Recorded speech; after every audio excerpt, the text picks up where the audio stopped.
Fala galera, beleza? Vamos dar continuidade ao estudo do direito administrativo, mais especificamente a organização da administração pública, beleza? No último encontro nós falamos sobre as características gerais das pessoas jurídicas da administração indireta e hoje começaremos a trabalhar as pessoas jurídicas da administração indireta em espécie, beleza? Então, ok, pessoal, vamos lá, sem demora, vamos começar aí a trabalhar, ok? Então, só fazendo uma recapitulação rápida, nós sabemos que as pessoas jurídicas da administração direta, elas criam as pessoas da administração indireta, ok? Então, portanto, essas pessoas da indireta têm personalidade jurídica própria, patrimônio próprio, respondem diretamente perante o administrado em relação a qualquer dano que cause a estes, beleza? Então vamos dar um exemplo. A União cria o INSS, ok? Uma autarquia federal. Qualquer dano, porventura, causado pelo INSS a um administrado, a um cidadão, o INSS responderá pessoalmente, ok? Por que pessoalmente? Porque ele tem personalidade jurídica própria, ok? Claro que se os bens da autarquia não forem suficientes, o Estado responde, o Estado que eu falo com letra maiúscula, né, pessoal? No caso aqui será a União, o ente federativo, responde subsidiariamente, beleza? Então, ok, pessoal, hoje vamos começar a falar das fundações que tem previsão constitucional na Constituição da República, no artigo 37, inciso 19, beleza? Vou dar aqui uma rememorada para os senhores, o que fala o artigo 37, inciso 19 da Constituição da República, ok? Lá fala, somente por lei específica poderá ser criada uma autarquia, beleza? A gente tem que se atentar a isso, porque a autarquia é criada diretamente pela lei e autorizada a instituição de empresa pública, sociedade de economia mista e de fundação, cabendo a lei complementar, no último caso, quer dizer, no caso da fundação, definir as áreas de sua atuação. Beleza, galera? Nós temos que ficar atentos ao seguinte, a própria CF fala, como eu já até pontuei isso para os senhores, que a lei criará diretamente a autarquia e autorizará a criação das empresas públicas, sociedade de economia mista e das fundações, beleza? Só que tem um detalhe, pessoal, as fundações, para a doutrina majoritária, elas podem ser de direito público ou de direito privado. Quando a fundação for de direito público, a doutrina a classifica como uma espécie de autarquia, beleza? Neste caso, de fundação de direito público, a lei também a cria diretamente, beleza? No caso de fundação de direito privado, aí sim vai seguir a regra do artigo 3719. A lei autorizará a sua criação, beleza? Então fica esse pontuado aí para ficar claro. Qual o conceito, professor? Qual o conceito de uma fundação? É um patrimônio destacado, ok? O ente federativo, aqui pessoal, só fazer uma adendo, eu estou tratando de fundação criada pelo ente federativo, pelo Estado, não fundação privada, que é regida pelo direito civil, pelo Código Civil, ok? Lá pelo artigo 60 do Código Civil. São as fundações privadas, Fundação Ayrton Senna, Fundação Xuxa Meneghel, isso é outra coisa, tá? Apesar de ter alguns pontos em comum, mas é outra coisa. Aqui eu trato de fundações criadas pelo Estado, beleza? Então, qual é o conceito? É um patrimônio destacado pelo seu instituidor que se atribui uma personalidade jurídica a esse patrimônio destacado, beleza? Esse é um conceito básico trazido pela doutrina, beleza? Como nós sabemos, claro, essa fundação se encontra na administração indireta e ela terá personalidade jurídica própria, beleza? Como eu falei anteriormente, duas correntes se digladiam para conceituar, para determinar se essas fundações necessariamente serão de direito público ou de direito privado ou ambas, ok? Eli Lopes Meireles, grande doutrinador clássico de direito administrativo, fala que toda fundação criada pelo Estado terá necessariamente personalidade jurídica de direito privado, ok? Já Celso Antônio Bandeira de Mello diz que toda fundação criada pelo Estado é de direito público, beleza? Ele sempre, é engraçado que esses dois doutrinadores são clássicos, respeitadíssimos, mas eles, em regra, têm posição antagônicas, ok? E uma terceira corrente, majoritária, inclusive adotada pelo Supremo Tribunal Federal, admite as duas formas de fundação criada pelo Estado, ok? Elas podem ter tanto personalidade jurídica de direito privado, quanto personalidade jurídica de direito público. Não esquecendo que, se tiver personalidade jurídica de direito público, ela é uma espécie de autarquia, tem o mesmo tratamento jurídico de uma autarquia, ou seja, será criada diretamente pela lei. A lei simplesmente não autorizará a criação, ok? Ela é criada diretamente. Já no caso de fundação pública de direito privado, a lei simplesmente autoriza a sua criação, beleza? Então, como eu falei, pessoal, fundação, vamos falar da primeira espécie, fundação pública de direito público.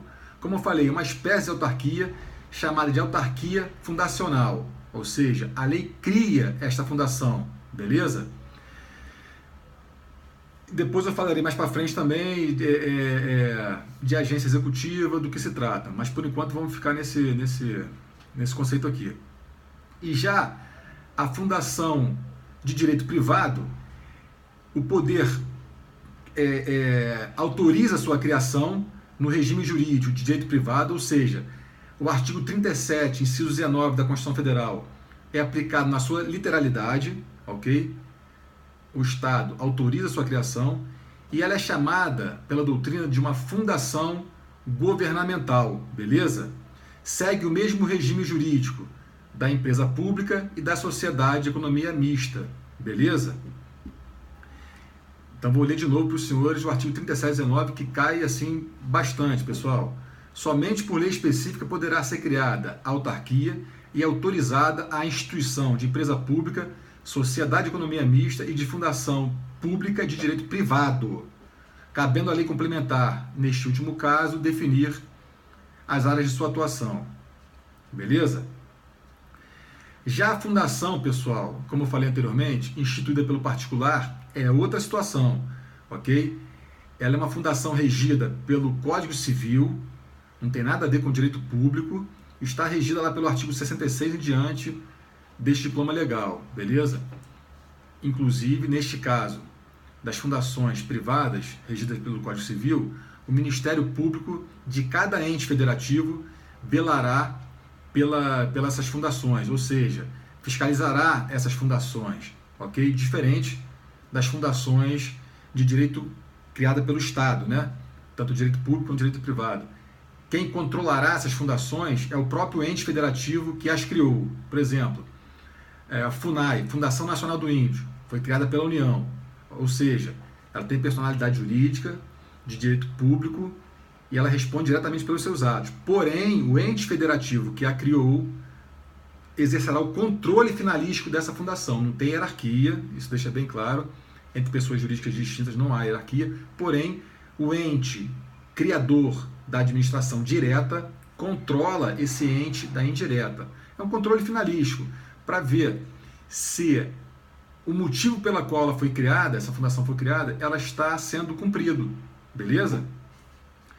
Beleza, pessoal. Vamos falar aqui, eu vou começar hoje. Então, basicamente, eu falei aí das principais características das fundações e vou já entrar em autarquia, que cai também, despenca em concurso, beleza? Autarquia, pessoal, o que é uma autarquia? É uma pessoa jurídica de direito público, necessariamente, beleza? Criada diretamente pela lei, como fala lá o artigo 37, inciso 19, beleza? Não tem fins lucrativos, claro, a gente sabe que as pessoas jurídicas da administração indireta, elas não têm fins lucrativos, apesar de poder ter lucro, o que é diferente. Ela não segue o lucro, mas ela pode ter o lucro, beleza? Show de bola, pessoal. A autarquia, também, como nós sabemos, ela é controlada pelo ente que a criou, né? Como eu falei anteriormente, todos os entes da administração indireta são controlados pelo ente que a criou. E beleza, pessoal, regime jurídico da autarquia, ok? Vamos falar aqui dos atos emanados pela autarquia, os contratos, responsabilidade civil, ou seja, vamos aqui falar sobre várias características da autarquia, beleza? Atos da autarquia, pessoal. Quando uma autarquia federal, estadual, municipal, ela edita um ato, qual é a natureza jurídica desse ato? É um ato administrativo, beleza? Como nós sabemos, o conceito de ato administrativo, é toda declaração de vontade do Estado ou das pessoas jurídicas de direito público ou privado que o compõem. Então, é toda declaração de vontade do Estado sob regime jurídico de direito público que tem por fim seguir a finalidade, o interesse público. Essa é a definição de um ato administrativo, beleza? Então, todo ato emanado por uma declaração de vontade de uma autarquia é considerado um ato administrativo, beleza? Então, vai seguir todas aquelas características, né? Eles têm presunção de legitimidade, imperatividade, autoexecutoriedade e também, para a doutrinadora Maria Silva Zangali de Pietro, tipicidade também, beleza? Contratos da autarquia, pessoal. Os contratos da autarquia são contratos privados, são contratos públicos. Qual é a natureza jurídica desses contratos? Nós sabemos que o gênero contrato da administração, ele engloba duas espécies. Contrato no regime jurídico de direito privado, quando, por exemplo, um estado do Rio de Janeiro, ele aluga um bem de um particular para ali colocar uma repartição pública. Ali, nesse caso, é um contrato da administração, porque o ente federativo se iguala ao particular. Aqui não haverá as prerrogativas do contrato administrativo de direito público, ok? Aqui eles estão numa posição horizontal, tanto o Estado quanto o particular. E temos os contratos administrativos, que são os contratos regidos pela Lei 8666, de 93, que são aqueles contratos que dão ao ente federativo aquelas prerrogativas elencadas na Lei 8666, desculpa, beleza? Aquelas cláusulas exorbitantes. Neste caso, o ente federativo está numa posição de supremacia em relação ao contratado, beleza? Então, show de bola. Os contratos administrativos das autarquias são considerados contratos administrativos regidos pelo direito público, pela Lei 8666, beleza? Isso em regra. Claro que uma autarquia também pode celebrar um contrato com um particular numa posição horizontal. Neste caso é chamado contrato da administração. Por exemplo, a autarquia aluga um bem particular para colocar ali uma sede de uma autarquia, por exemplo, do INSS, uma filial do INSS ali, por exemplo, ok? Então vamos lá. Contratos celebrados pela autarquia são contratos administrativos, portanto estão caracterizados com o dever de licitar, que decorre dos dispositivos do artigo 37, inciso 21 da Constituição Federal, e no artigo 1º da Lei 8666/93. E podem, claro, ter as cláusulas exorbitantes, beleza? Responsabilidade civil da autarquia, pessoal. Nós sabemos que o artigo 37, parágrafo 6º da Constituição, fala que as pessoas jurídicas de direito público e as de direito privado que prestem serviço público responderão objetivamente pelos danos causados aos particulares, beleza? Então, as pessoas jurídicas de direito público respondem objetivamente. Como a autarquia tem personalidade jurídica de direito público, ela responderá objetivamente pelos danos causados aos particulares. O que significa isso? Você não precisa particular, por exemplo, vou dar um exemplo, pessoal, para a gente gravar. Um carro do INSS colide com um carro de um particular. Neste caso, o particular não precisa provar dolo ou culpa do motorista desse carro, do INSS, beleza? Só precisa provar a conduta, o dano que houve no seu bem e o nexo causal, beleza? Conduta, nexo e dano. Não precisa provar dolo e culpa, ok? Então, a responsabilidade civil da autarquia é regida pelo artigo 37 da Constituição, no seu parágrafo 6º, beleza? Pode ter responsabilidade subjetiva, onde se precisa provar dolo e culpa,